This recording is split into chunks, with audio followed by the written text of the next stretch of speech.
দাঁড়াও।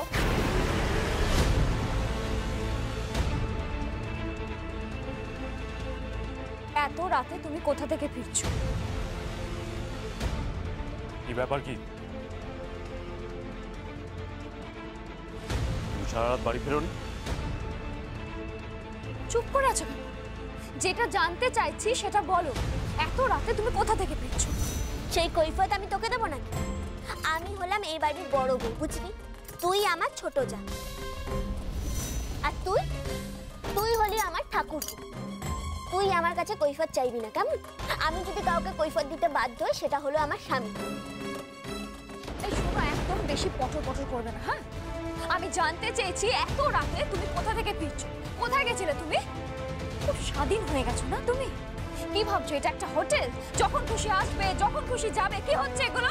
তোমরা এভাবে কথা বলছো কেন ওর সাথে? তোমাদের তো লজ্জা হওয়া উচিত, বরং আমাদের পরিবারের সকলের লজ্জা হওয়া উচিত যে বাড়ির বউ বাড়িতে নেই, অথচ আমরা সবাই নিশ্চিন্তে খেয়ে দিয়ে ঘুমিয়ে পড়লাম। যেই বউটা কিনা রোজ রাতে আমাদের জন্য ডিনার সার্ভ করে, আমরা একবারও জিজ্ঞাসা করলাম না সে কোথায় গেছে? আমরা এতটা স্বার্থপর, এতটা আত্মকেন্দ্রিক।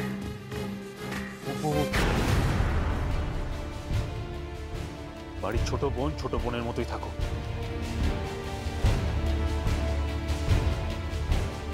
একদম বেশি বাড়াবাড়ি করার চেষ্টা করো। ছোট ছোট ছোট করে আর কতদিন মুখ বন্ধ করিয়ে রাখবি? মেজ বৌদি, কি ব্যাপার? তুমি একবারও জানার চেষ্টা করেছো সারা রাত বড় বৌদি কোথায় ছিল? খোঁজ নিয়েছো কোনো? জানো কোথায় ছিল? সেটারই চেষ্টা চলছে পুপু।